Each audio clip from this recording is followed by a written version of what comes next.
সবাই যখন মৃত্যুটাকে ভীষণ ভয় পায়, আমি তখন হাসতে হাসতে আল্লাহর কাছে ভীষণ সন্তুষ্টি নিয়ে পৌঁছতে চাই যে আমি একটা ন্যূনতম ওই জীবনটা লিড করতে পারলাম, যে আমি একটা ইনসাফের হাসি নিয়ে আমি আমার আল্লাহর কাছে পৌঁছতে চাই। হায়াত মৌতের মালিক আল্লাহ, ন্যূনতম সিকিউরিটি নিয়ে চলাও হলো সুন্নাহ।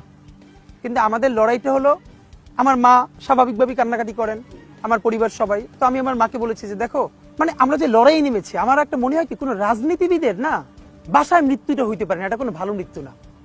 যিনি রাজনীতি করেন, যিনি লড়াই করেন, যিনি বিপ্লবী, যিনি সংগ্রামী, তার মৃত্যুটা হবে একটা সংগ্রামের মধ্য দিয়ে, একটা রাজপথে, একটা গ্লোরির মৃত্যু।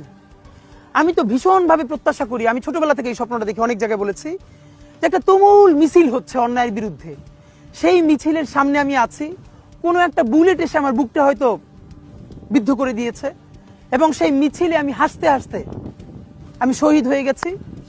এবং সবাই যখন মৃত্যুটাকে ভীষণ ভয় পায়, আমি তখন হাসতে হাসতে আল্লাহর কাছে ভীষণ সন্তুষ্টি নিয়ে পৌঁছতে চাই যে আমি একটা ন্যূনতম ওই জীবনটা লিড করতে পারলাম, যে আমি একটা ইনসাফের হাসি নিয়ে আমি আমার আল্লাহর কাছে পৌঁছতে চাই। সুতরাং আগামী 50 বছর বাঁচলাম, কোনো ইম্প্যাক্ট তৈরি হলো না আমারে দিয়ে, দেশের জন্য, রাষ্ট্রের জন্য, উম্মার জন্য, জাতির জন্য।